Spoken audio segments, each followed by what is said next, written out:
Three, two, one, go. Welcome back, everybody, to the Triad of the Force podcast, a podcast from three Puerto Rican friends coming together to do deep dives into Star Wars and other nerd related media. This is season two, episode two, and today we will be talking about a character that is near and dear to our hearts, as I'm sure to a lot of other fans, Ahsoka Tano. And to help us along with the discussion, we have a guest. So, Mo, why don't you introduce us? So tonight, or whenever you're listening to us in the morning, anytime you have the time, that's the beauty of podcasts and YouTube. You're listening to us. We have Maria from Sistas With Saber and the Katana cast, and we met Maria, and it was a late night. It was a really late night show, after dark show at the Katana cast, and we had a blast. Please check them out. Check that conversation. Uh, but we thought, why not bring Maria over for our second season, and Mhm. especially talk about a character, as Nani was saying, that we all love, which is Very much. Ahsoka. So Maria, please bring us everything you are. Hi, everybody. It's me, Maria. I'm really happy to be part of the Triad of the Force tonight. This is going to be amazing. I love you guys. Your show is amazing. And I think it's important to have new Lush. voices in fandom, new and exciting voices. And I think that this podcast represents that. So thank you so much for giving a voice out there and putting something out. That's so important. Thank you. Thank And you thank so you for much. joining Actually, us.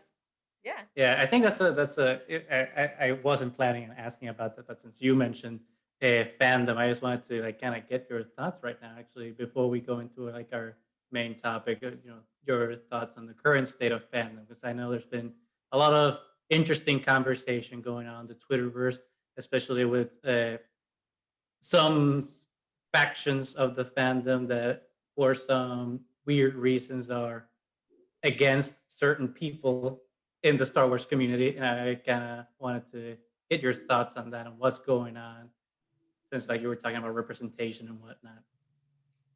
Yeah, we can talk about that on the representation for sure. Yes, we can. So, as a lot of people are aware at this point, the Christina Ariel situation, she is the host of the new High Republic show on YouTube, and it is a Star Wars show. And for some reason, there's been a lot of negativity towards her and a lot of backlash. Just in general, some of the comments that were made were really focused around race and attacking her specifically. And they referenced a tweet that she posted in May of last year. So, just for reference, at the time, it was at the height of the Black Lives Matter movement. George Floyd had been savagely murdered in the street like an animal, and a lot of people had strong visceral reactions to that, and those feelings were just invalid. Anytime anything like that happens, people are going to feel things, especially other people of color. It kind of took over the community in a harsh wave, and it hurt. And so someone thought it would be cool to drag up a tweet that she posted in May, to kind of belittle her and make her seem racist or something. At the time, she had made a statement that, um, she was asking that white people do better. And I don't think that was an unreasonable request given the social climate at the time.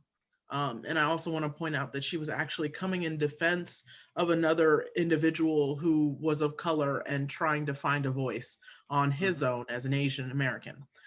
So I think it's important that we continue to advocate for each other and support each other as much as we can. So Sistas With Sabers and Katana Cast, sort of as a response to this, have initiated the There Are More of Us campaign. So what we're asking people to do is go to the GoFundMe link and donate if possible. If not, share the actual link and see if we can get more donors.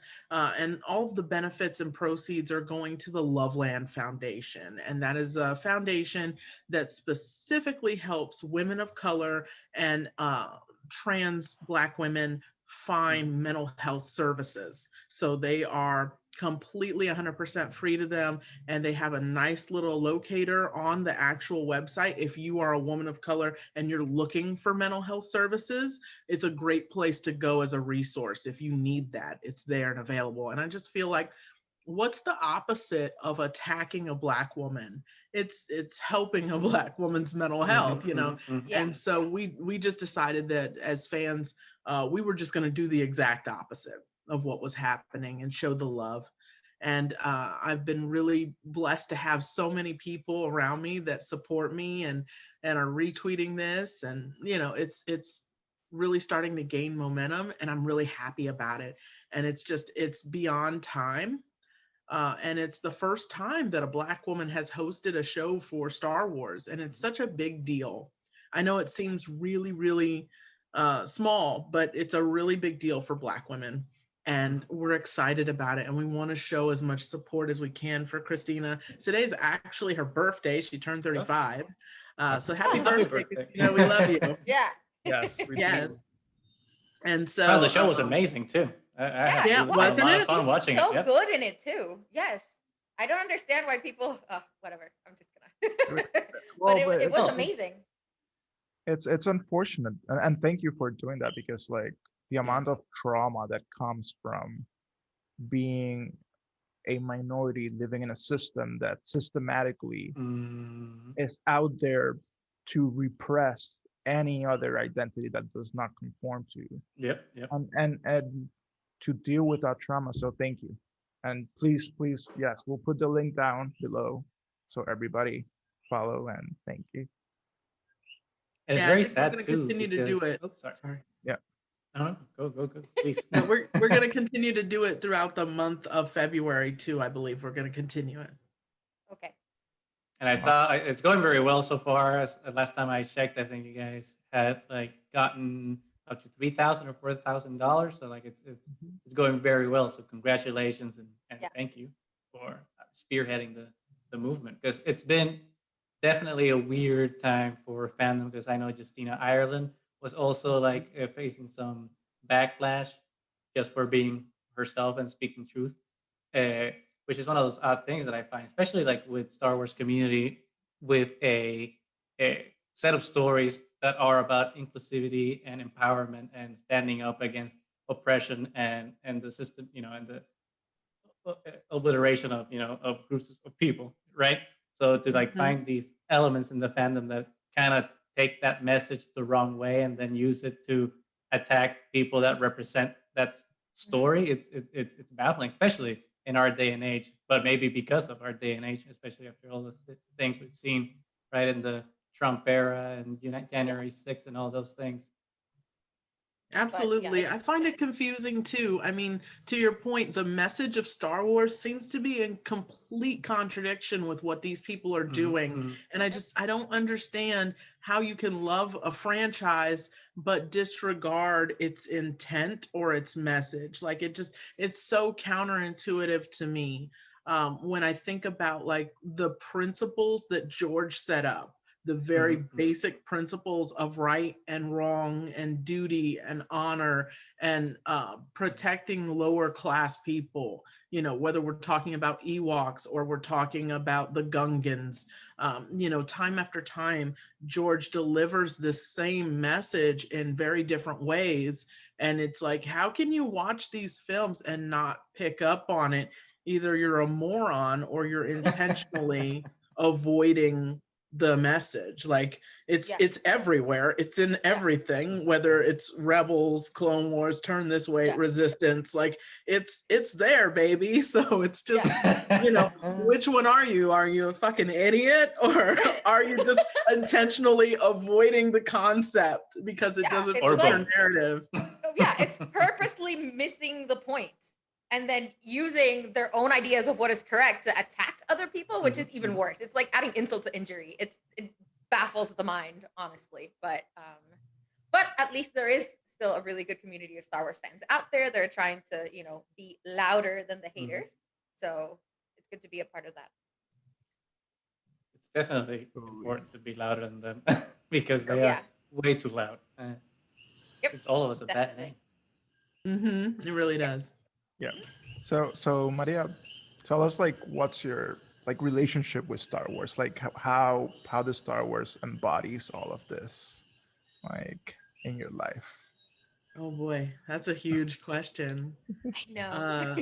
It is. It's a big question. Like, Yeah. I hate to be one of those people that's like Star Wars is my identity, but it kind of is. Like, it's a very big part of who I am. So everything in my home is Star Wars. My kid is named after the character we're going to talk about tonight. So I mean, it's just it's in everything. It's in everything. So I was a prequel baby, but I really didn't fall in love with Star Wars until the Clone Wars. So later in life, I ended up in a recovery treatment center, right? And that's where I found out about Clone Wars. And I was just glued to the TV. Like there's this little girl that's like learning how to live life in the midst of all this chaos and war. And I'm like, oh my God, that's me. Like that could be me. Like, because there was never a female Jedi in action before Ahsoka. For those people who, they have Rey. Like now we have Rey. We have these examples. But back in the day, I feel old now saying that. But as an old lady who watched Star Wars, Padme wasn't grabbing no lightsaber. She just wasn't. Like she looked damn good in those dresses. She looked good. She did. Right? She did. She looked good. But she wasn't doing a lot of hand-to-hand combat.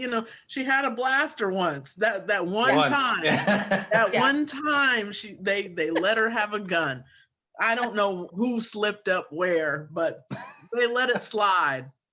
But then Ahsoka hit the scene, and it's like this female character who is not sexualized at all is now wielding a lightsaber, right? And the lightsaber is really a symbol of power, of, intelligence, of wisdom, of protection. And the fact that they would put it in the hands of a young girl, like, was just really big for me. So at that point, I fell in love, and Clone Wars was just it for me.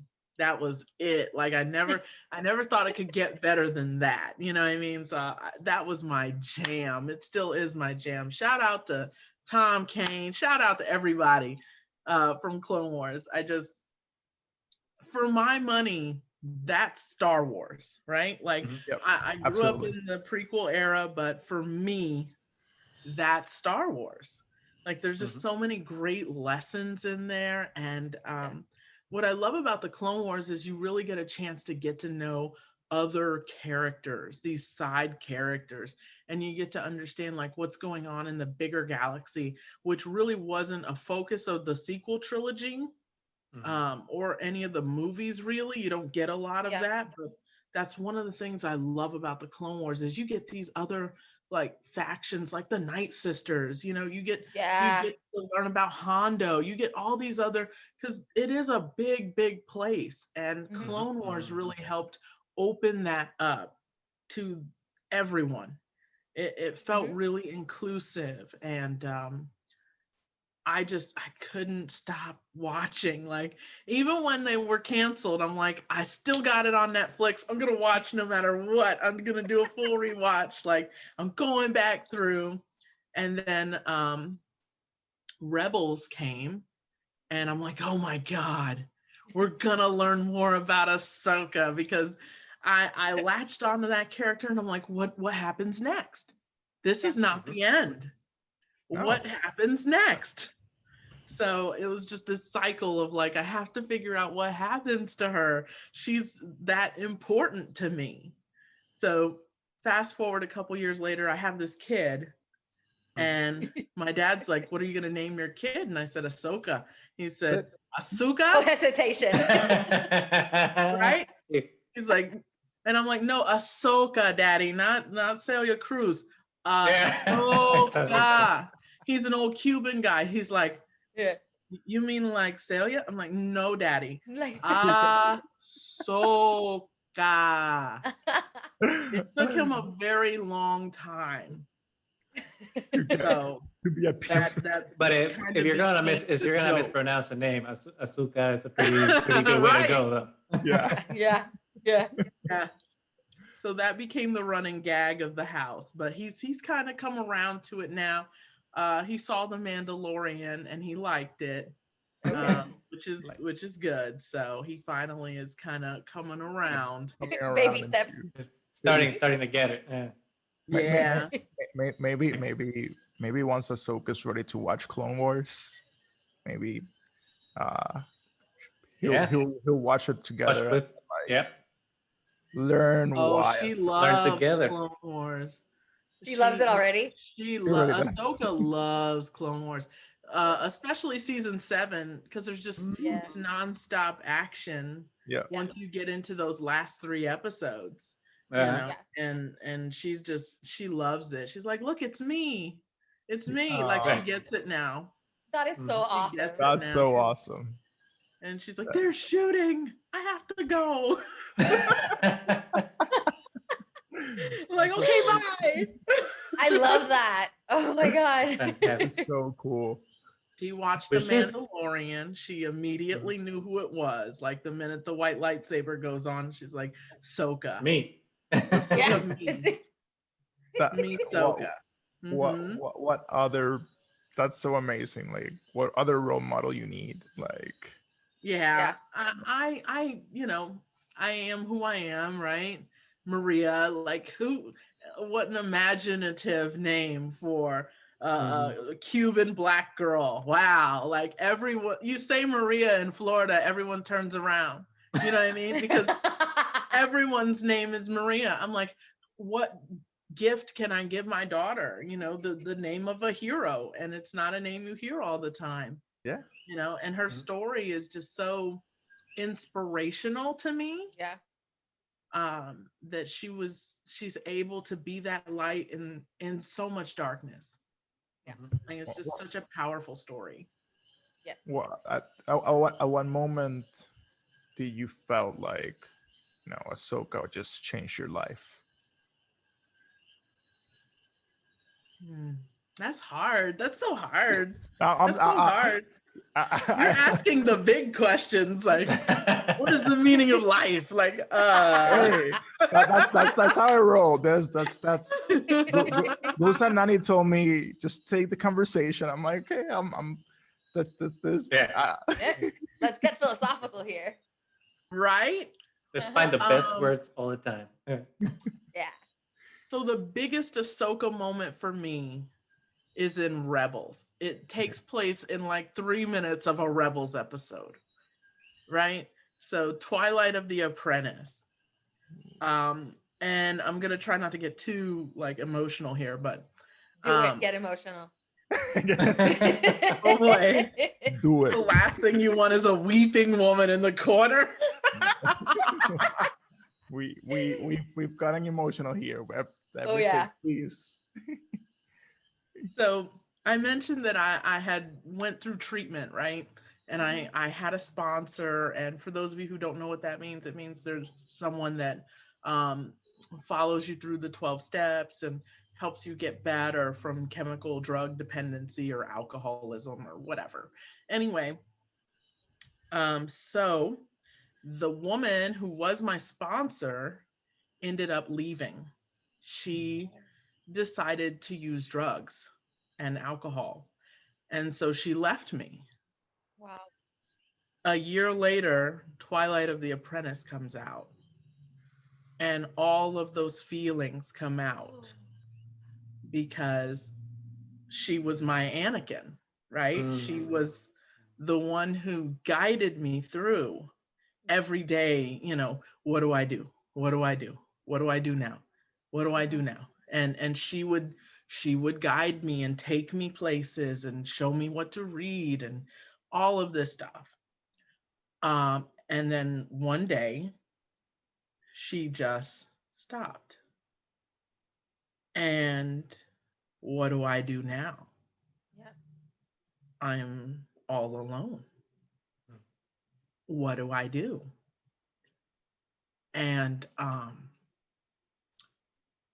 didn't want to believe it when I had heard that she had done that. Like it was very much the Anakin Ahsoka moment. It's like, Yeah. that can't be true. That can't be true. I know this person. This person would never do that. Yeah. That can't be true. And then it hits you and you're like, oh my God, like you were supposed to love me. Yeah. Yeah. Yeah. And I got a chance to see her and have that moment with her. Of course, we weren't in like a Sith temple. Right. That We're would at be her a mom's little house. over dramatic. Yeah. But we did get a chance to have that moment, and I'm just like, what are you doing? Like, this isn't you. Like, what are you doing? And I realized the person that I loved was gone. That person was not there anymore. And that was really painful. And to say to that person, you know, I love you anyway, you know, and I'm going to do what I can to help you. Right? So Twilight of the Apprentice has a direct relationship to my story and my life. So when I see that episode, like it's hard for me to watch. But confronting that, accepting that, and showing that person that there's still a way back, that we'll be here and I love you. I can't hang with you in this, but I love you. And I think that's the biggest Ahsoka moment for me personally, because it just, I can relate it right down to a moment in my life. And it hurts. But she continued, right? And it's the same choice I had to make. Is like, what do I do now? Right? Because I'm a Padawan with no master now. What do I do now? And how do I move on? And I had a sponsor after that, but it was never the same relationship. Like that relationship was extremely special because it was my first ever sponsor, and I was very new into recovery, and she became almost a mother figure throughout my journey.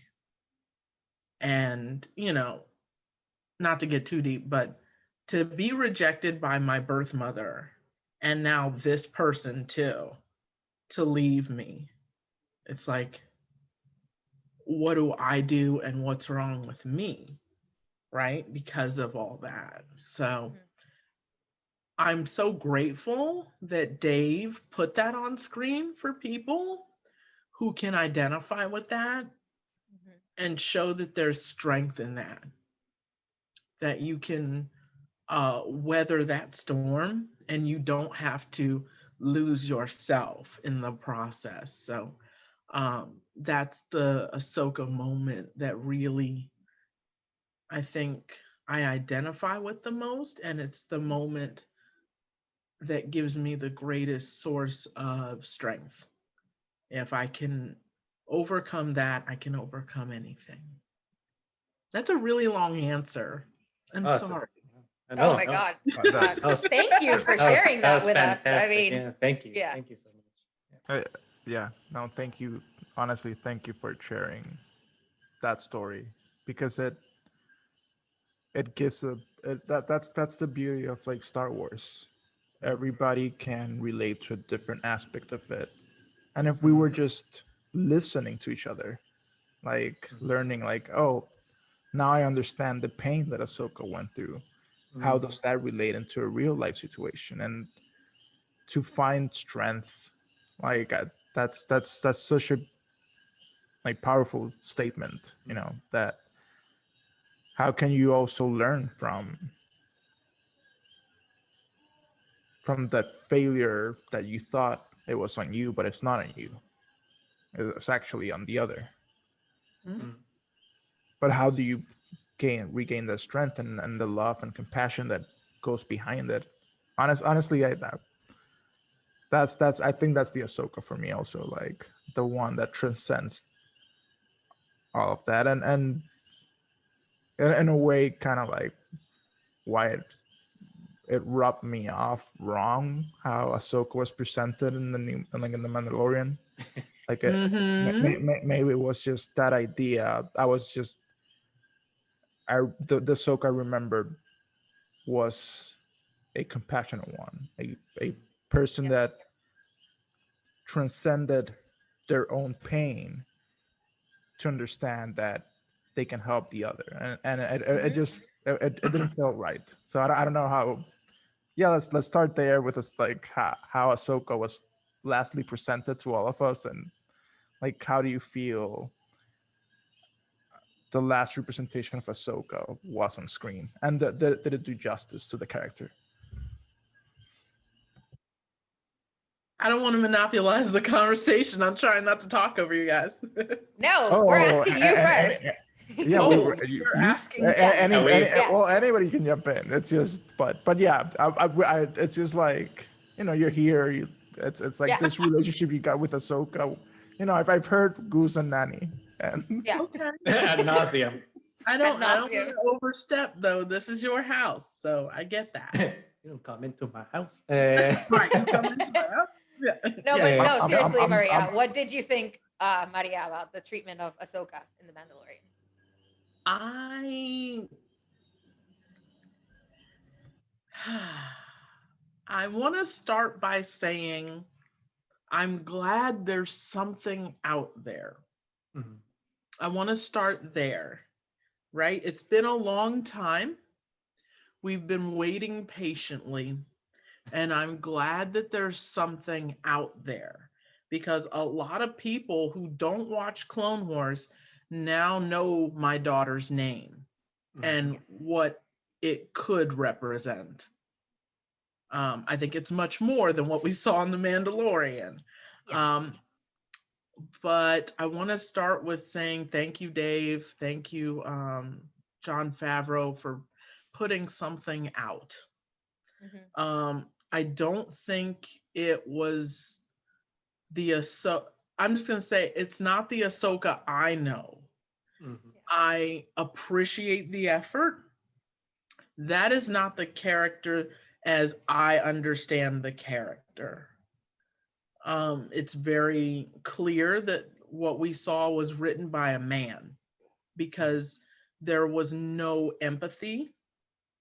I didn't see a lot of love in what we saw. It was mostly fighty. And I think they really wanted to make sure that she came off strong. And if that was the goal, then they did a good job getting that out there. If that's what the message is, I feel Ahsoka's strength comes from her empathy, her ability to connect with others in a non-judgmental way, her ability to understand where the Jedi went wrong and surpass them in almost every test. Not every, but almost, we'll say. Well, I think it's one of the important things of like being a character like Ahsoka is that you will make, and which is why I like Luke in The Last Jedi. It's like just because you are a force for good and a Jedi or whatever, you will make mistakes and you will stumble, but you have to learn how to understand your mistake to improve upon it and be better. I think that's one of the valuable things that Ahsoka has given us, right? Through Clone Wars and Rebels. Absolutely. And admitting that faults are real. Mhm. Yeah. And I Exactly. think Yeah. that that's what was missing from the Mandalorian. I said it on Sistas. I'll say it here. Yeah. The representation we got was very hollow. Mhm. I don't have a problem with the Montrals being shorter. Don't really care. That's Yeah. that's the least of my concerns. My concern is that the character is accurately portrayed in a way that conveys the antithesis, the absolute distilled version of who she is, and that Yeah. was not represented in that episode. I hope that we get it at some point. Mhm. I think it's important, not just for Yeah. me and other Ahsoka fans, but for young women who are seeing this character for the first time. I think it's really important that we discuss that. So, um, when the episode first came out, I was incredibly disappointed. And it's because it was the only piece we had ever gotten in live action. So, as a first attempt, as a first outing, like I really wanted to see this character get all the fanfare and all of the accolades that she deserved, and she just was treated as, you know, everyone knows who she is. Like, no, they don't. And Yeah. Mhm. you need to explain to us why this character is such a big deal. Yeah. And I didn't get any exposition. Um, and I said this on Sistas. It's kind of like someone invites Christ to your Thanksgiving, and Mhm. no one tells you it's Jesus Christ. Mhm. Everybody's just sitting there eating, and this guy shows up in a robe, and nobody asks any questions. Yeah. Like, Who is who's this that person? guy? Like, oh, don't worry about it. It's fine. It's not a big deal. It's like you're Yeah. sitting there. He's cool. Don't worry. Yeah. Right, he's a cool guy. Don't worry about it. He Yeah. works with Bobby. You know, he's all right. He's He'll do his wine party trick in a minute. Don't worry. Yeah. yeah, It's all good. absolutely. Yeah. Like you are talking to one of the last legitimate Padawans of the Jedi Temple. Like Yep. you are talking to the Padawan of Anakin Skywalker, the Mhm. person who's been on this journey with him for years, and you don't understand the importance of it. It's like, wow, what a wasted opportunity. I know. It was It- kind of sad. I mean, I remember even the title rubbed me the wrong way, like the Jedi, Yeah. when she's so Mhm. adamant all the time that she is no longer a Jedi. She transcended the Jedi. She is Mhm. more than that. And She's she a never even citizen corrects now. them. Yeah. Well, shut up about that, okay? Yes, Because yes, she is a citizen. She left You the gotta order. bring up. You So gotta bring up Mace Windu's little listen, oh sassy my moment there. Yeah. God. Oh my but God.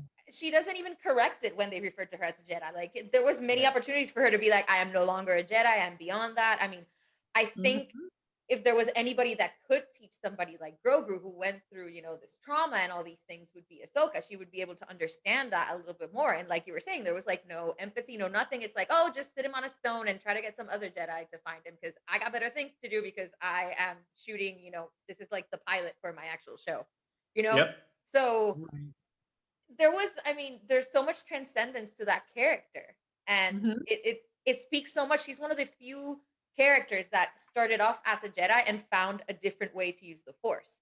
And we were talking in our last conversation with MC Gould last episode about the fact that right now, pretty much the universe, it's either if you're a Force user, you're either a Jedi or a Sith. That's it. Those are the only two paths.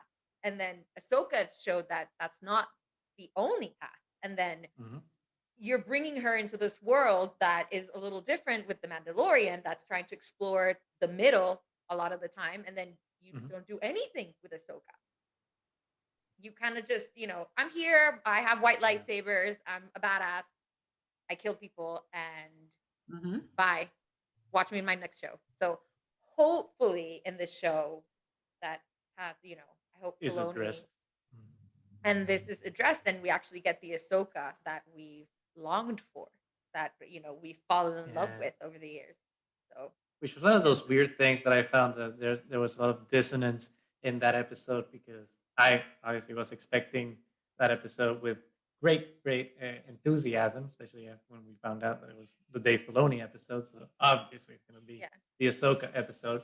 And it was weird because of what both of you were saying. Because on the one hand, it was an Ahsoka focused episode, which is odd because it's not her show. It's Din Djarin's show, so it should be focused on his journey. She should complement it in some way. But despite the fact that it was focused on her, they didn't do anything with her character really beyond give him the spear and tell him that she's not going to train Grogu, which I found really weird, especially at the time, because at the time we don't really know where in the timeline Mandalorian, that episode of Mandalorian falls within the epilogue of Rebels, because she's still wearing her like gray robes, and in Rebels she's wearing the white robe. So it's like her characterization was kind of a little off, which kind of seemed like you were saying, Maria, it didn't seem like it was keeping in tune with who Ahsoka is. And it's not to say that this is Rosario's fault, because I think Rosario did a good job trying to embody Ashley's spirit, if that makes sense. But we can talk about that a little later. The only thing that I'm thinking about now is, are they going to explain it in the sense that maybe Ahsoka's in a quote unquote darker place because of the events of Twilight of the Apprentice, and show us what happened to her between then and the epilogue of Rebels? Because I think I'm not sure if it was confirmed, but I think it was implied that this is happening before that epilogue. So maybe she's just like in some weird place that we will get some explanation for, even though I'm not a fan of like having to resort to other media to explain something that is happening at this point. It's like it should stand on its own. But yeah, those were my thoughts on it. So I concur agree. in some ways. No, you're right. which- And if this isn't the Ahsoka that we know and love, explain to me why she's not who I remember her to be, or make that character closer to what I know. Because Okay. right now it seems very foreign, and not in a good way. Like it's just so far removed from what we remember of her. Even the last time we saw her in season 7 of Clone Wars, she refused to kill a single clone. Now she's murdering people in the street, in a forest.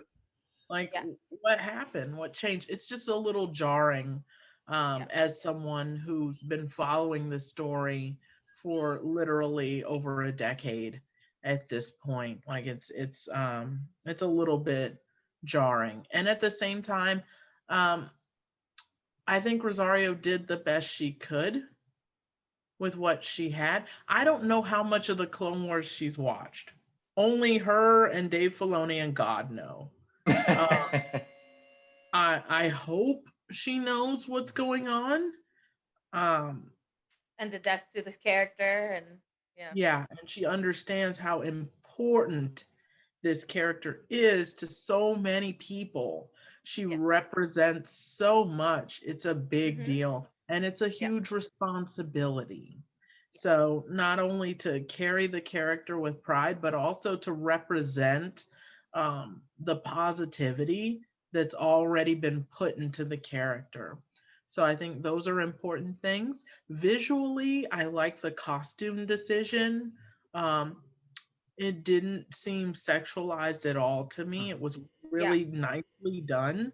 And I think it really fits well within what we know Ahsoka to dress like. It didn't seem off model, or that it was being done to, gain unnecessary attention. So I feel like the color choices were good. The cut of the fabric, the style of the fabric, the way that it moved was very samurai, and they did a great job. Yeah. But to your point, the last time we see her, she says, I'm no Jedi.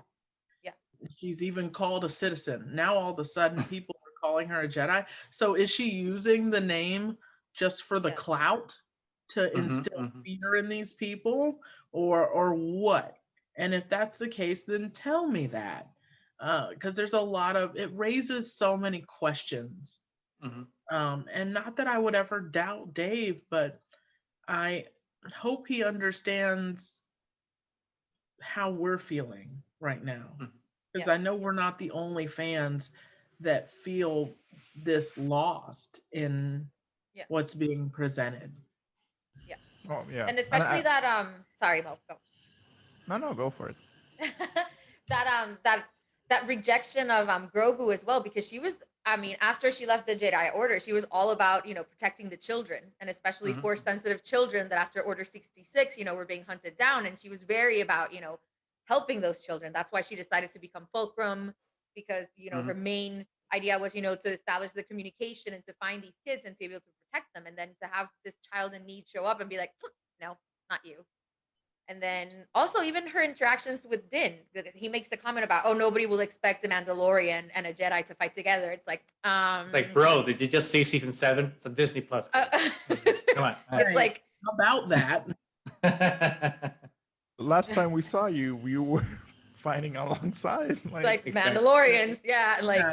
Like you have friends that are Mandalorians. Like It's like, actually, found- Din, if you read found up on her- your own history. well, and he found her through Bo-Katan. I mean, so it's just like, I don't know. It just didn't make any sense to me. I don't know. yeah, Yep.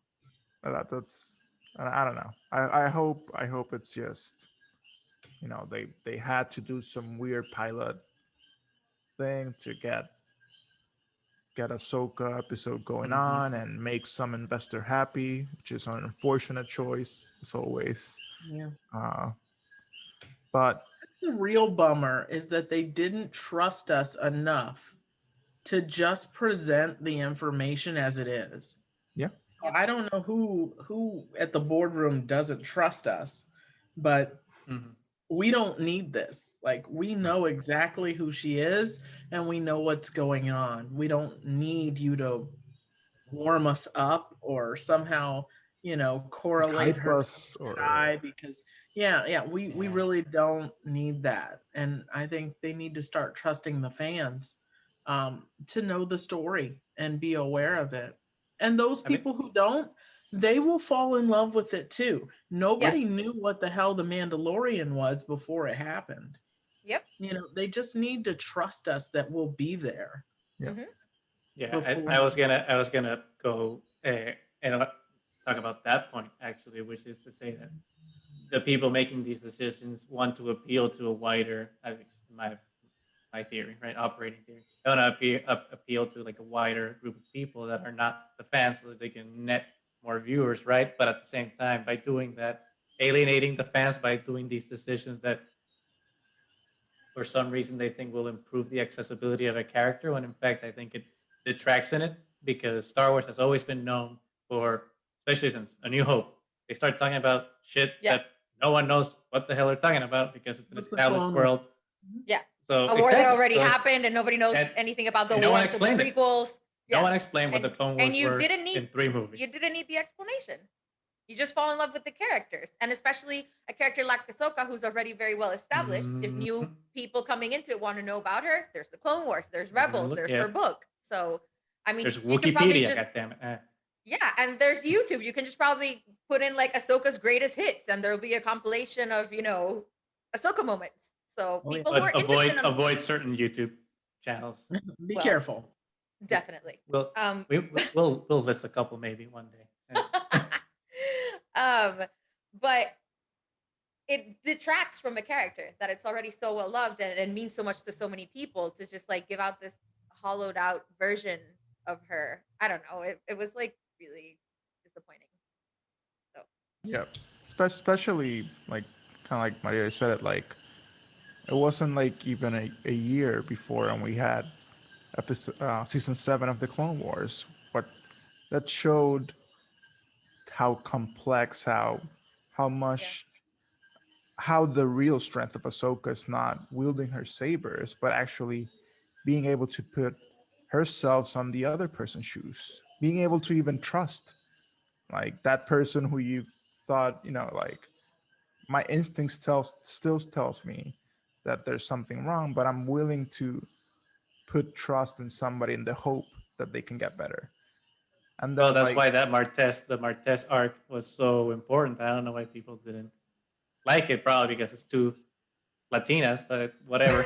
But that arc was crucial for Ahsoka's development because it finally gave her that outside perspective of the Jedi and how normal people, like on the streets, see this classist war basically that's like from these elites and these people in their ivory towers and unconcerned with the plight of the people below. So the Martez sister arc is one of the most important ones in Clone Wars and Star Wars period because it finally kind of democratizes what Star Wars means for the everyman for and what it should mean like for us in terms of like how we're looking at like these types of events that are very analogous to the show and the movies.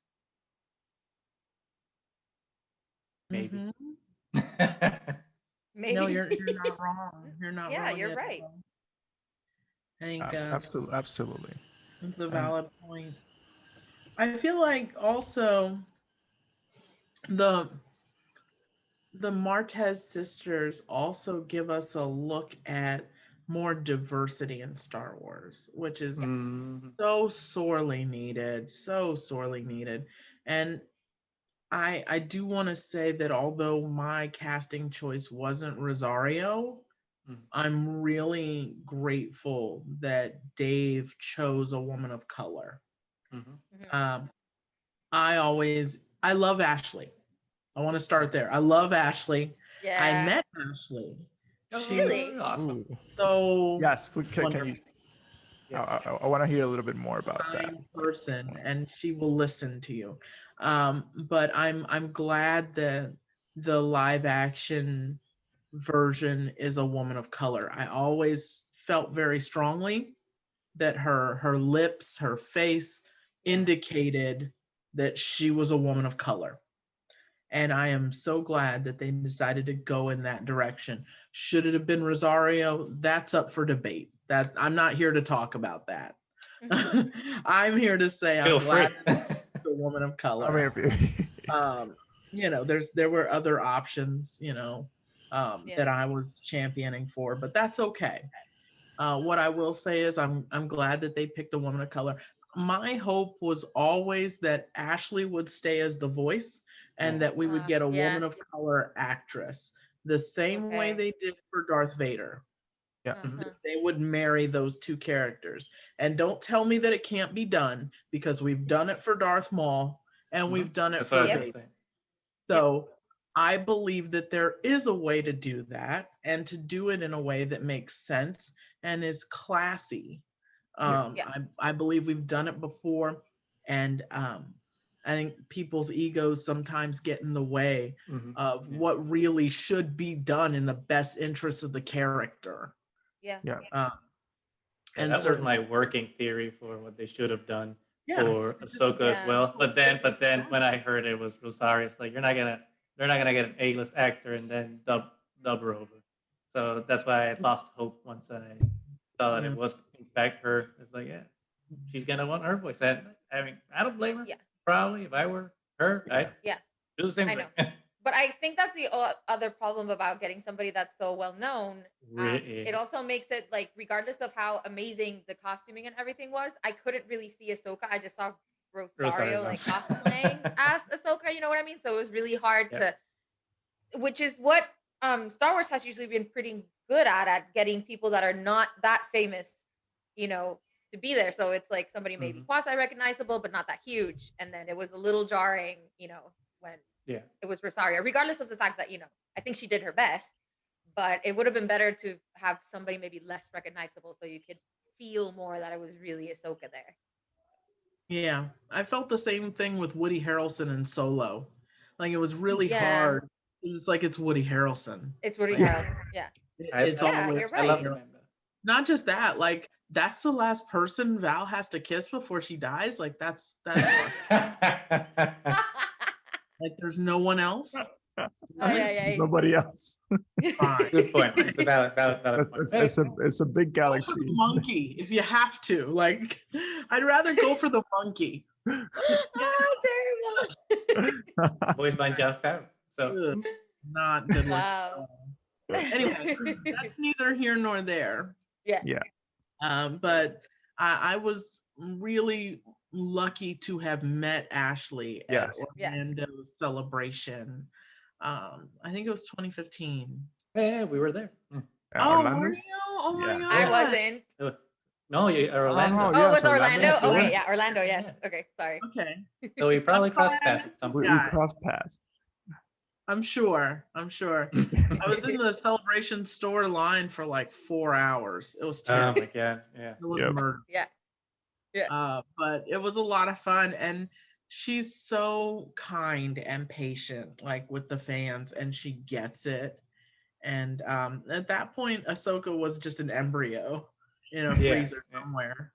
And I know I probably sounded like a mad person. She's like, okay, so you've got an embryo in a freezer and you're gonna name it Ahsoka. Like, well, yes, but one day it'll be a person.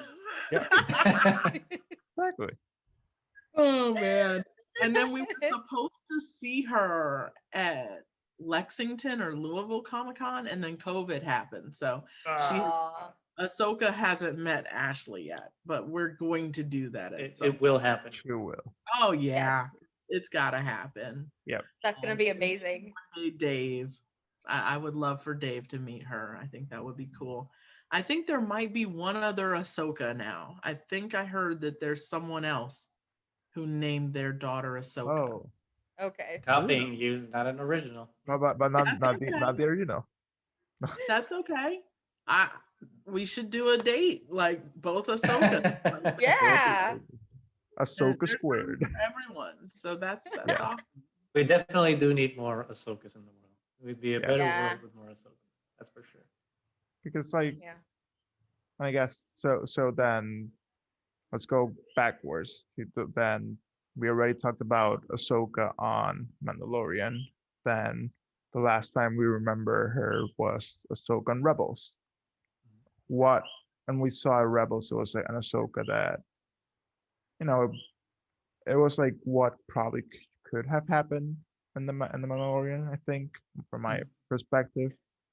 It's the more, you know, I'm finding my own way. I have my own mission, but I will still help you. I'm still there Yeah. as a mentor because I've known like and it's an interesting line. Like how do you become from the Padawan to the master? Like and there's nobody and the fact that there's nobody to tell you, oh, you're a master now, because that's the other thing, you know, like if your master was still there to tell you you're a master now, you graduated, great, good luck. But no, Ahsoka has to, by her own standards, her own self, somehow at some point say, yeah, I guess I'm a master now. I'm somebody that's teaching. And you saw that growth in Rebels. At least that's I saw, and at that ending. So like, just what's everybody? I know Nani, you haven't watched Rebels, so but you can talk about Yes. Ahsoka on the Yet. books, so which is something I haven't seen. So yes, please, like anybody feels like For me, Yeah. Sorry. Go, Maria. yeah, Yeah. okay, I didn't want to jump in. yes, Mhm. For me, what you're talking about is what happened the day my daughter was born.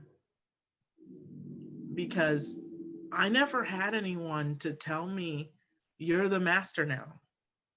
Like I've been the student for almost, well, it's been 10 years since in December it was 10 years for me.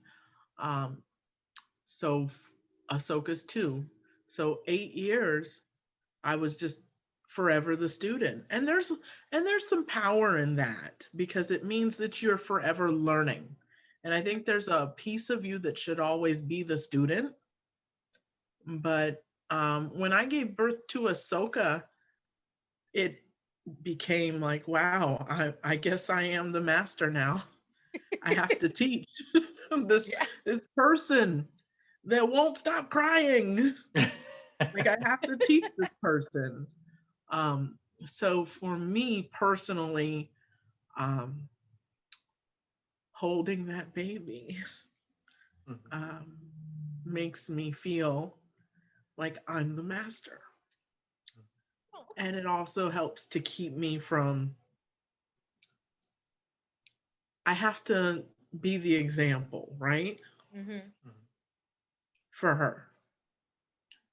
So, wow, I'm sorry, I got all No, emotional. no, no, no. Oh, please. That is Do the that on power of purpose. Star Wars. That's amazing. Ah, This deep, is we're Star getting Wars. deep. That's Yeah. exactly that's like honestly like that's to me that's what I love about Star Wars. That Yeah. yeah, it's cool and it's Yeah. all fancy when you watch it and you get excited, but it's the transcendence of it. It's the myth that transcends the story. Mm-hmm. Like how does it become part of our life? And so thank you. No, please don't. Yeah. And This it's not was and it's not just that. I think one of the important things about it for me, and it's something that we touched about when we started, talking about all this. It's not just the stories that we're telling, but who we choose to represent. I mean, the vessel that we're choosing to represent those stories. Like if it's a small girl or if it's a person of color or whatnot, I think it's very important because it helps empower people that otherwise might not be invested in being empowered through that medium. So choosing Ray or choosing Finn or choosing Ahsoka as like these vessels to be the protagonist of these stories, despite what people would say that maybe it's forced representation or whatever negative thing they want to say to discredit other people that are misrepresented being represented. It's important, and it's not just important for the people who got the gig. It's important for the people that are watching the show. Because I remember when the Martez sister arc was coming out, and I saw that it was two Latina women. I was like, hey, I'm there for that because we need more Latinos in space. And the more we get, the more like I feel like our voices are being heard. So like I think that's the power, and I think your stories we're very thankful for because it kind of you know prove that the importance that those stories, the power that they have. Yeah. Thank you. yes. And hopefully Ahsoka one day will listen to this and be like crying and bawling because oh my god, like Yeah. I hope not. I hope not. Aw. My mom's But a it's- nerd. I don't even like Star Wars. That's my nightmare is one day she'll be like, oh, I'm too cool for this. I'm too cool for this. It'll Like- happen for maybe 2 years, and she's like 13 or 14. It's like, oh, this is nerd shit. I'm too She'll cool come for this, around. but Exactly. Yeah.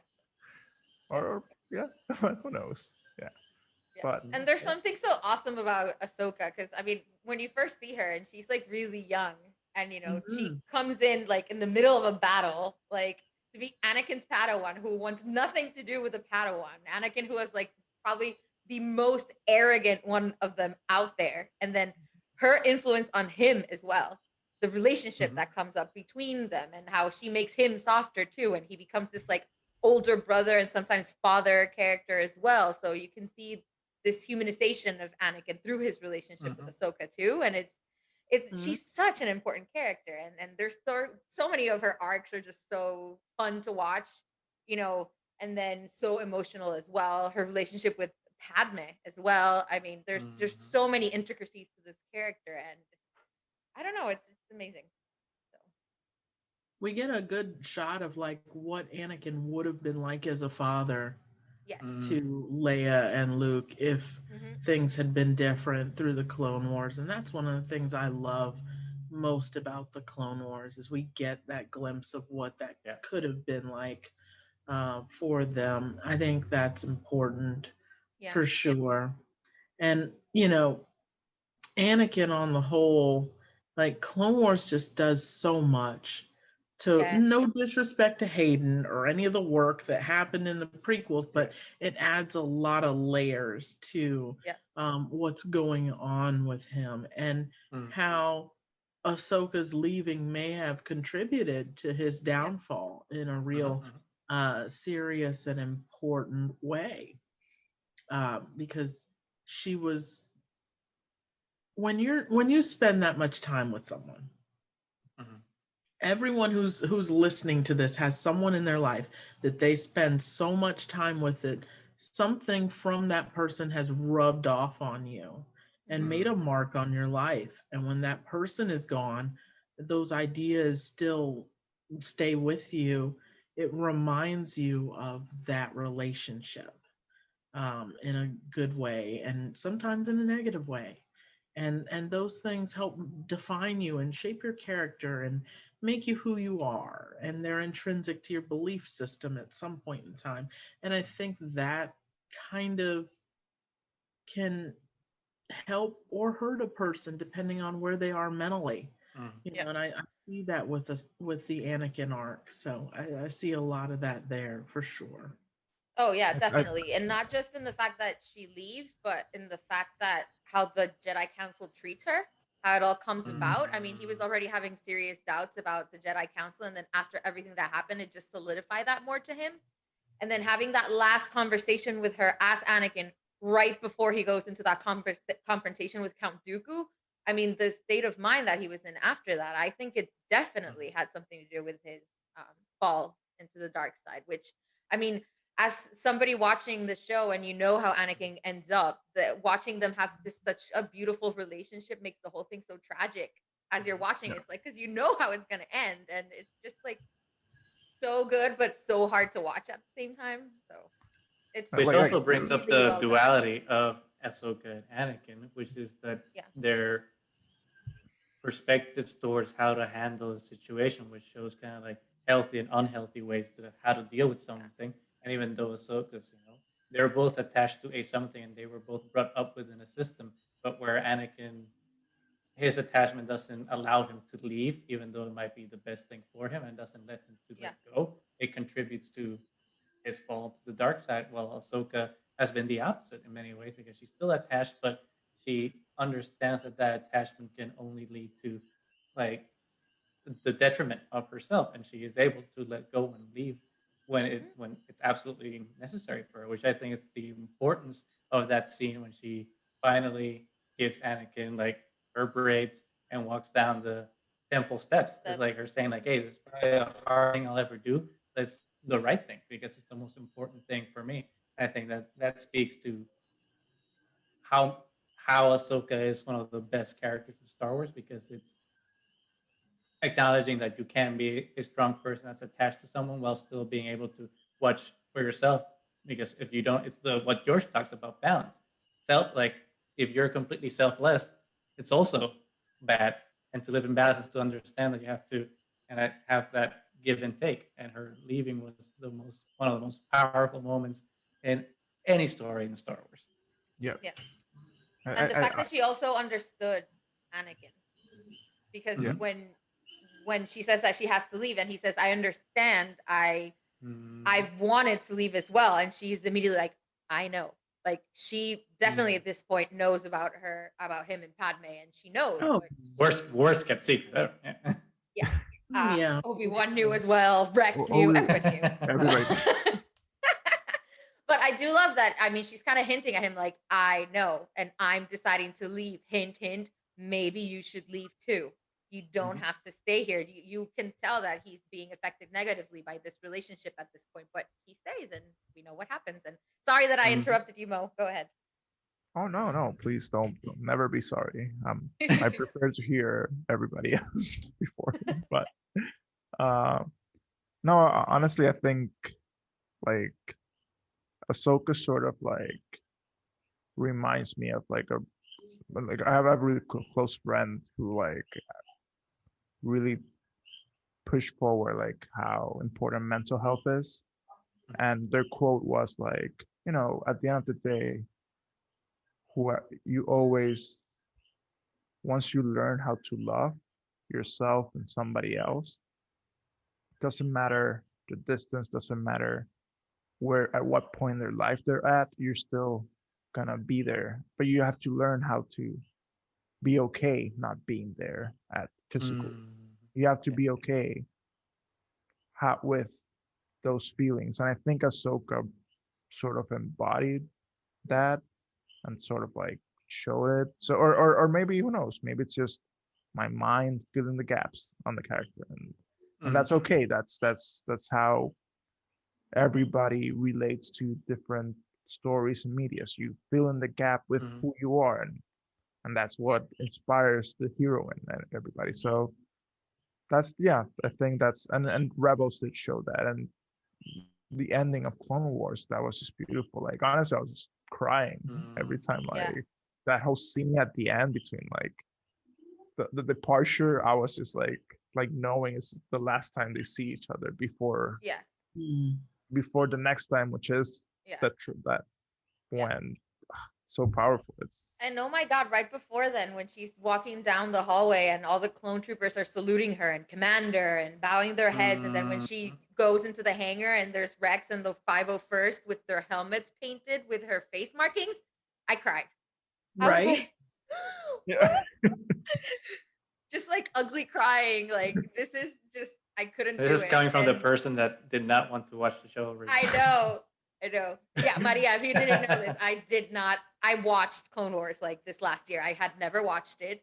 I was like one of those people that's like, oh, it's unnecessary viewing. And my husband was eternally mad at me, El Hosbando, because he loves Clone Wars and all these guys here, obviously. And when we started the podcast, I promised that I was going to watch Clone Wars, and I finished recently. And I'm like, now 100% this is necessary viewing, and it adds so much to everything. So to anybody out there that has not watched Clone Wars, do yourself a see. service and just watch it. Immediately. Yes. One question I did want to ask you, Maria, which is a question I always ask everyone every time we're talking about season 7, is how did you feel about Anakin changing the blade colors of her lightsabers?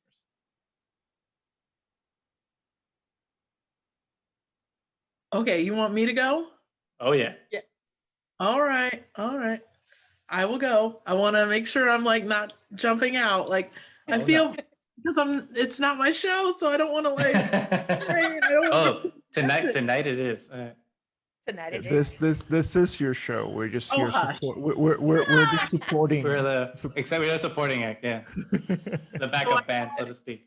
two feelings about it. Like I feel like Anakin does what he does, right? Yeah. Because when he Mhm, loves mhm, something, he has to smother it.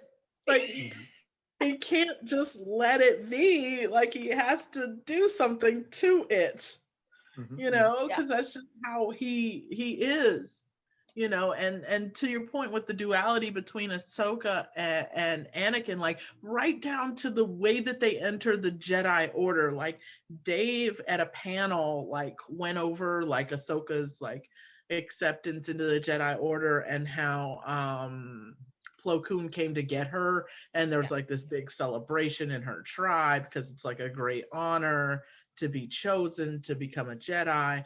And we see that juxtaposition against Anakin on Tatooine leaving his mom in a very dour state, very sad moment, you know, being torn away from his only parent, you know, Mhm. supposedly. We know what happened. It's okay, Shmi. We all have those feelings sometimes. You don't have to lie. It's okay. I Whatever. think That's a whole nother. I always had a theory that she and Qui-Gon had a little something. I think ever since Oh, I come saw episode 1 from the first time, I was like, Oh yeah. there's something. There's something. There were some Like, vibes. There's Yeah, a there were reason. some There's a vibes, yeah. reason why they stopped in Tatooine. There's a reason why that Yeah. happened. Like Right. And it was like the one scene when like Qui-Gon stands behind me and he just like ever so tenderly like puts his hands on her shoulders. And I'm like, I know what's up. I see you. Like I was too young to get it back then, but even then I was like, I don't get this, but I get it. But I know what's up. Right. Old Liam Neeson, doing what he do. Oh boy, that's a problem. I'm not even gonna touch that. There's not time. There's no time. There's no time. That's like another hour of conversation right there. Oh yes, yes it is. Yes, yes. I hope we'll see him in Obi-Wan. I'll say that, and I'll be Yeah. done Yeah. with the Liam Neeson talk. Um, yeah, so there's that, and to Ahsoka's trial, like if ever I ever saw a Black woman in space on trial. If it wasn't then, I don't know when it was. Like, that is exactly the type of trial I would expect to get if I was in space. Like, we know you did it, bitch. Just say you did it. Like, wait a minute. But I did so. Where's the presumption of innocence? I haven't. Right? Right? Like, Tarkin just came in like every fucking prosecutor ever in America. I'm like, okay. Yeah. It's like, we know you did it, bitch. Just tell us you did it. Like, but I didn't though. It was this other bitch. Come on. Yeah. Right? And I love that Anakin stayed down for her, like, through it all. Like, even when Obi-Wan was like, maybe. Yeah. You know, it's just, oh my God. It's like Qui-Gon should have been Anakin's master. Weird. Obi-Wan was a little too in line to be Jedi Master and to follow the code. A little judgy too. Yeah. Which is weird for someone who had a sexual escapade on Mandalore and never talks about it. Exactly. Yeah. You think so? I think I this is a theory that I see lots of people.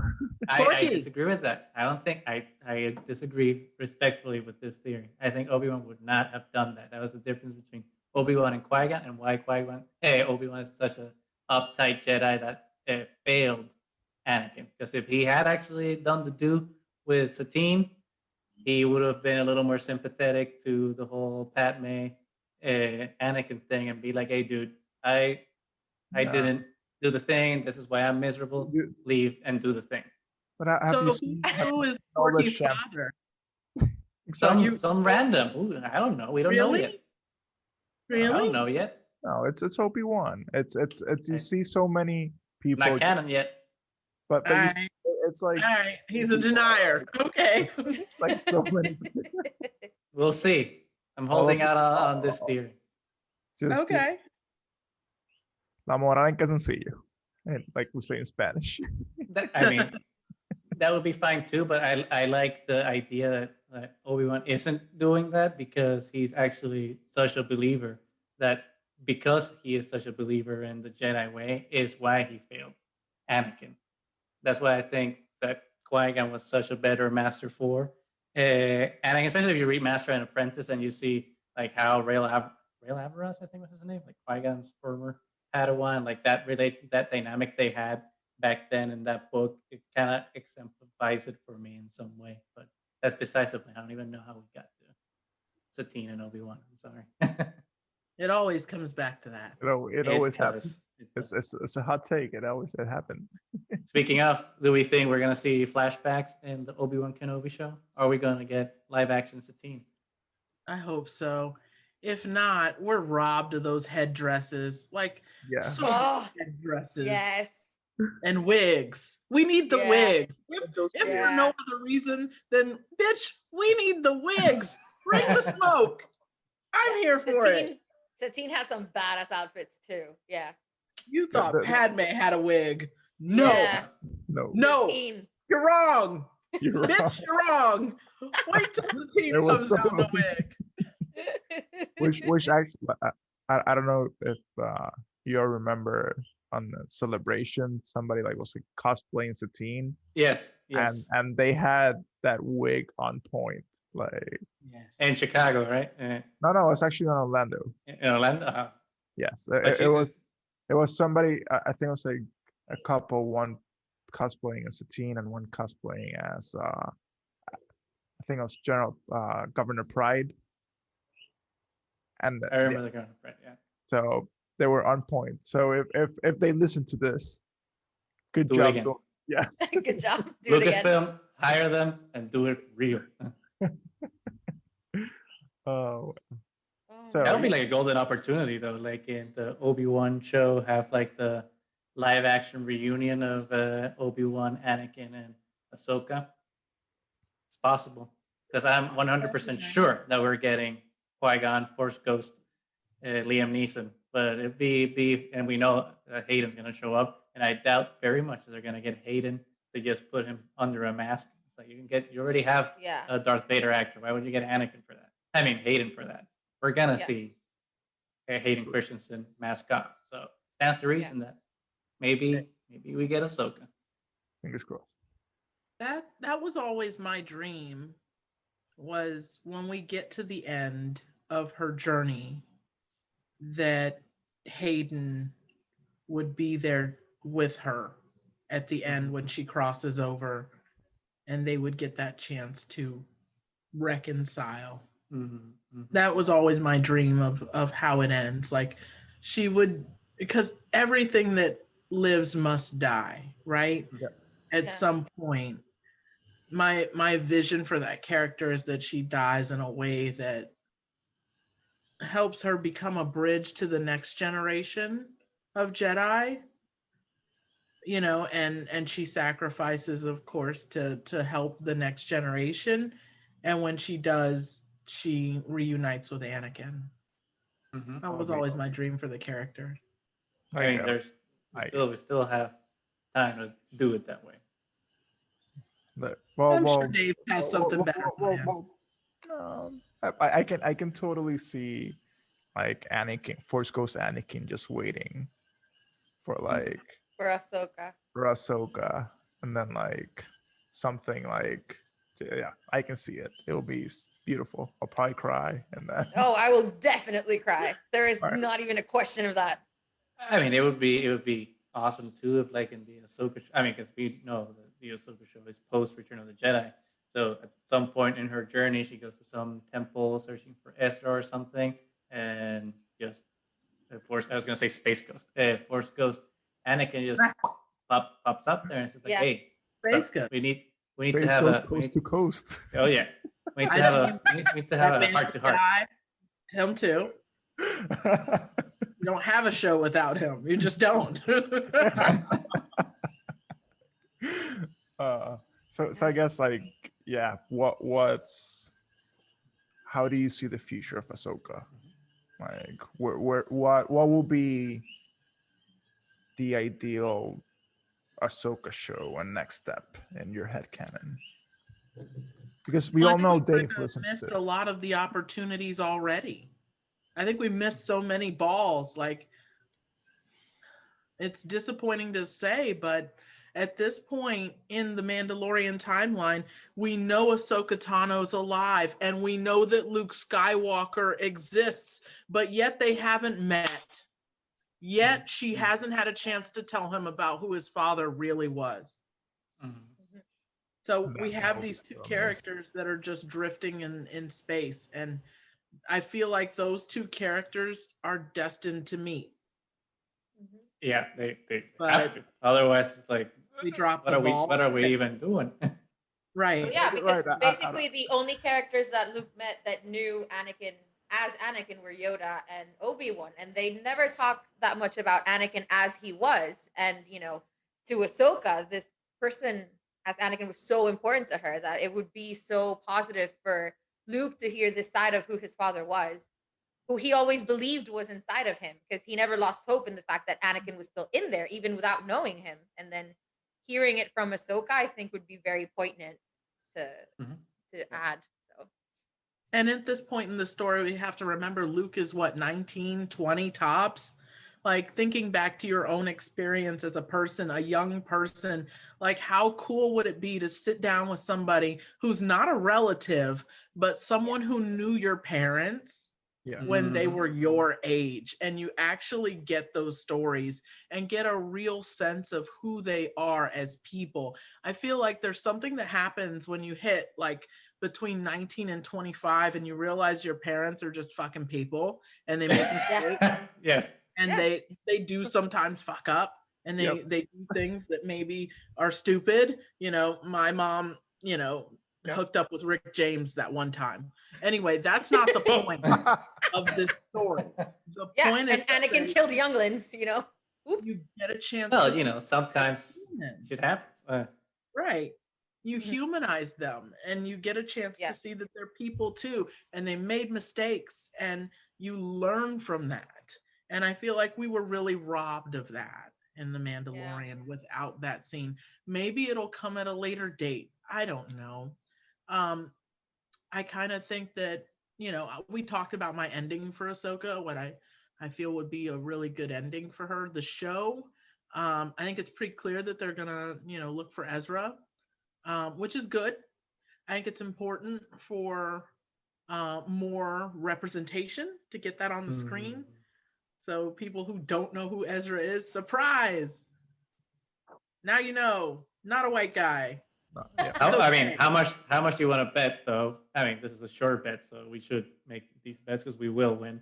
That like all the little fandom menace fanboys are just gonna lose their minds when a This person is of an color is cast SJW for attack. Ezra.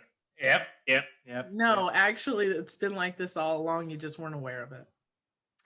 That's one of those things. But that's one. It's interesting. I was watching or reading like something a while ago about like what was happening in the fandom as well when the prequels were coming out, and when the prequels were coming out, and like bunch of like when a bunch of other people of color and women were being cast in more prominent roles in those movies. Come through, Mo. Come through. I'm sorry. I'm having a tough time right now. I'm in the middle of an herbal essences commercial with Mo. For people who aren't Give watching, him the smoke. we just let the hair go. Let's go. It's fabulous. It is. It should always be down. Yeah. Always. Anyway, I'm sorry, sorry, continue, you were Goose. No. What the hell was I saying? Yeah, it went. What was I saying? Oh, Phantom yeah, Menace. like during the prequel times, yeah, like the castings that were, there were more prominent minorities being represented in these films. People even back then, we didn't have those trigger phrases that we have now, but back then people were also complaining about it, like, oh, this is just pandering to like black people, or pandering to women, or pandering to minorities. Like back then, it was still a thing. So like these people in the fandom have always been a part of the fandom. So it's not a surprise, and it's not anything new, which is kind of a like always tying it back to the real world. It's the same when something in America happens. People say like, "Oh, this is not who we are." It's like, yes, you just haven't been paying attention. This is always who we've been. Exactly Some people what's have been always been quiet about it. And it's a nice, neat way to sweep it under the rug when we say things like this is not who we are. It's real easy to just say, oh, this is an isolated incident. It's never gonna happen again. And it happens 5 minutes later. Like it's not an Things isolated never happen in a vacuum. Things never happen in a vacuum. No, This not is at not all. who we are every month. Every month, this is not who we are. It's like, bitch, this is a month ago. Right. Then who are we then? To your point with the prequels, like I think the prequels are a very good learning lesson right now for people to take away, is that when we preemptively judge things and we poison what's going on in fandom with our negativity, it has effects on people. Like I know a lot of people who were part of the prequel generation who stopped watching because of what people had said about the prequels, or that they believed that they weren't any good because that was the narrative that was being pushed. And we have to be very careful about that, especially as we move into the High Republic, because there are so many junior novels and young people watching and listening. So I think it's important to be aware of that as we move forward into this new phase of Star Wars. And I think the High Republic has actually been, I haven't read everything that's come out yet, but in terms of like what they've been showing, all the new characters that they're putting out there, I think are so important to like represent like all these different Jedi Padawans that are just like, look like all the people we went to school with, and are these like normal kids that are representative of the world we live in, and see them, in positions of power, because they're Jedi. It's so valuable to finally, have that pedestal where everyone can sit on comfortably and be represented. But the flip side to that then is like having all these ignorant fucks, right? That just want to like rain on everyone's parade. It's like, dude, you've had like I don't know how many hundreds of years of representation. You can sit this one out. And you're not even sitting it out because there's still a bunch of characters here that look like you. So just relax, buddy. Yep. Absolutely. Isn't that the truth? Like you get a turn just about everywhere you go. You'll be okay if you don't get a turn this one time. It's okay. You can still cry over Luke Skywalker. It's fine. Yeah. Luke hasn't gone anywhere. Yeah. Still there. Which is the odd thing. Then which is the question. And then I pose every time these people criticize representation in Star Wars. Is like, then how should we do it? Like, so we can't put a character of color or a woman in the movie or the books because then it's SJW agenda. So then how are we supposed to do it? Because the only way to have representation is to put them in the story. So I don't know. And put them correctly, to give them the backgrounds, give them the actual stories, not just, oh, we did hire. Yeah, it's actual, give that representation. And not only that, like the moment people start seeing that those stories are more like equally and even more valid now because you learn from it. Like if my, us minorities and people of color, we have all learned from your very myopic viewpoint and we can get good things out of it. Imagine what you can get out of another viewpoint, expand your horizon. So you got nothing to lose. So yes, so thank you. Yes. But, to Goof's point, like it's gotta be well supported, right? And my greatest example of this is always Vi Marati. Whenever I go to Galaxy's Edge, so many people don't understand that she's the star of the show in that setting. And I think that Star Wars has to get better about understanding that characters of color need more support. We just do. We need that validation. We need you to say, yes, this is right. This person is the character. Because intrinsically, whether you want to admit it or not, people come into the park with preconceived notions. And if they don't see Rey or they don't see Kylo, then they don't always know what's going on. So I think that that's an opportunity for Disney to really rally around those characters and validate them in a way that makes sense, because she's starting from way behind the starting line. Not only is she not a live action character, she's a freaking book character. And she's a Black woman. Like, people walk by her. Like, I've seen it happen at the damn theme park. Like, they will walk by her. She's right there. Like, and that's what we need to be doing, is sending her out with Chewbacca on a mission, right? Let's do something to support her and prop her up and say, yes, this is the character. And understand that when you send a Black character out there, that there are going to be people that refuse to accept it. So making sure that she's surrounded by people that will help to support her in that way. So I think that's just one area where Lucasfilm can beef up their support right now. And it literally costs nothing, because you already have the Chewbacca suit and someone to wear it. So send them out together. To support that character. Have posters or imaging in the park that suggests that she is the leader of the resistance in this branch, you know. And I just think they might not think that they still need that, but we do still need that.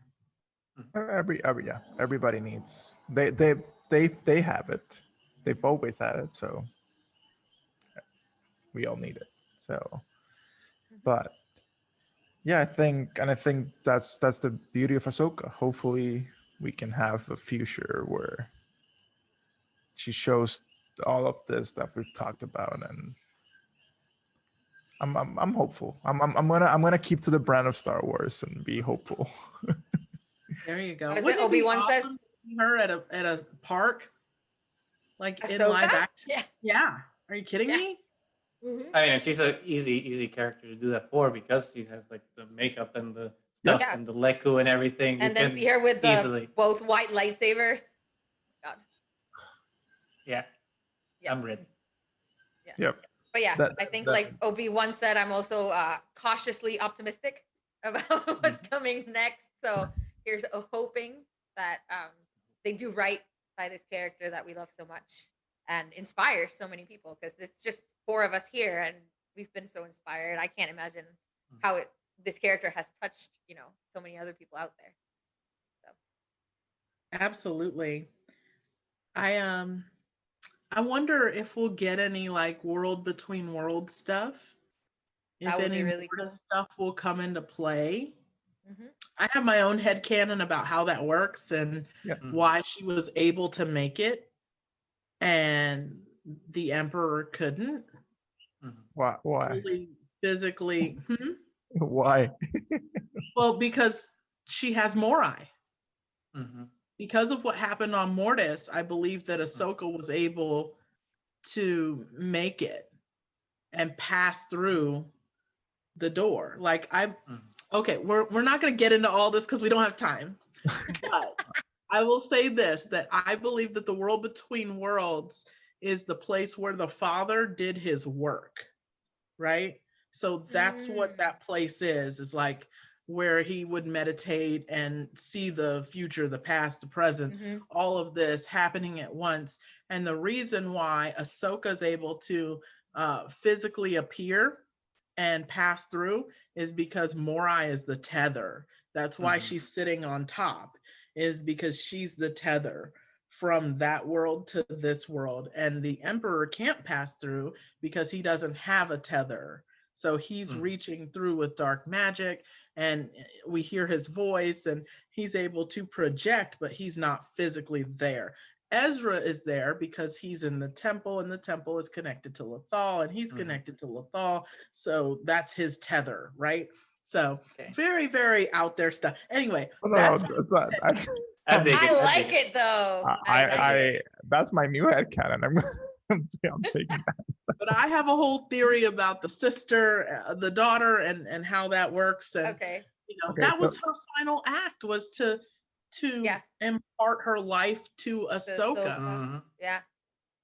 Okay, so I think that we now definitely have to bring you back for a second look at Mortis. Yeah, our Mortis Part 2. Mortis in Part 2. combination with deep World stuff, deep stuff on.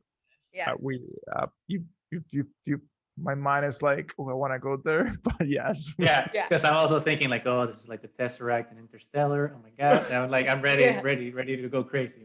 Right, and then there's the whole thing with her vision on Mortis, like because the vision of Ahsoka that we see on Mortis doesn't look like she looks in Rebels, and why is that? And I have tons of theories. Anyway, that's neither here nor there. But so I have a theory. Yeah, I think we're definitely gonna need to do a Mortis arc Part 2. That's a tease for everybody. We're living this in a cliffhanger. Oh my god, I'm sorry in advance. Oh no, it's fantastic. I'll bring out my string board. Yeah, we'll have the whiteboard behind it. Yeah, this is just this, and this is what's happening. I love it, love it.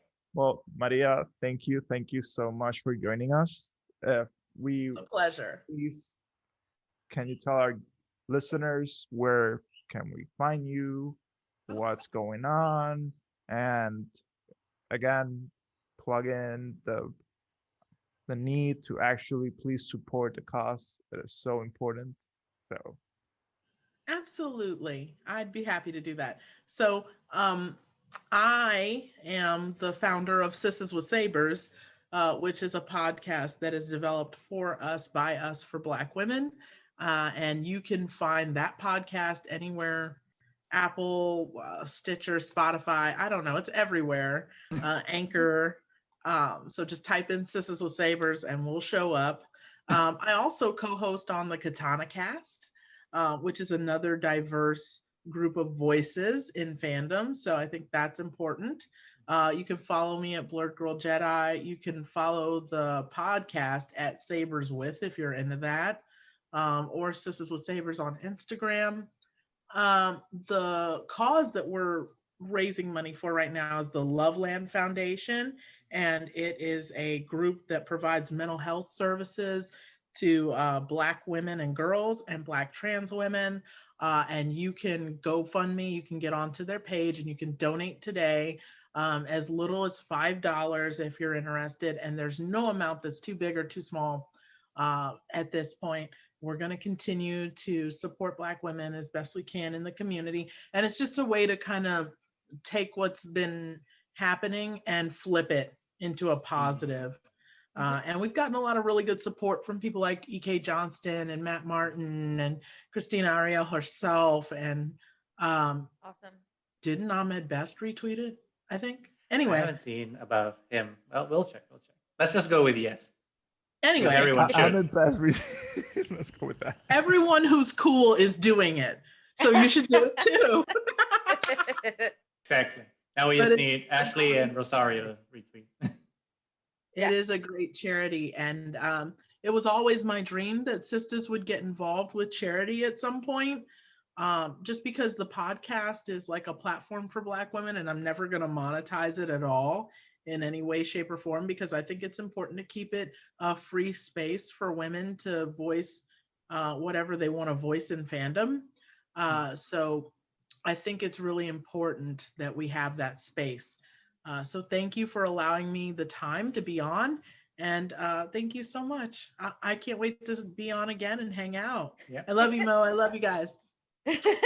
Of course. I Thank mean, you. congratulations for everything that you're doing. Thank you for coming on. And, Mhm. we're going to have to see whenever Ahsoka meets Ahsoka, we're going to need pictures, by the way. So just Yes, keep that in yes. mind. We need Right? that to happen. we need pictures. Or Um, if it's next celebration, we should all get together and make sure that happens. Definitely. Yes. Yeah. Let's do it. Yeah, I'm definitely going to be at Anaheim. We've still got tickets, so Yes. we're just going So do we. to. I'll see you guys there. Hopefully yes, we will. soon. Yes. Well, Oh, yeah. anyways, everybody, thanks for listening and joining us. We are The Triad of the Force. You can find us on Twitter at The Triad of the Force. You can find us on YouTube, Anchor. Just like Maria said, we're also all over the place for podcasts, so you can find us wherever you can. And I think this is good night. May the Force be with you. Nice.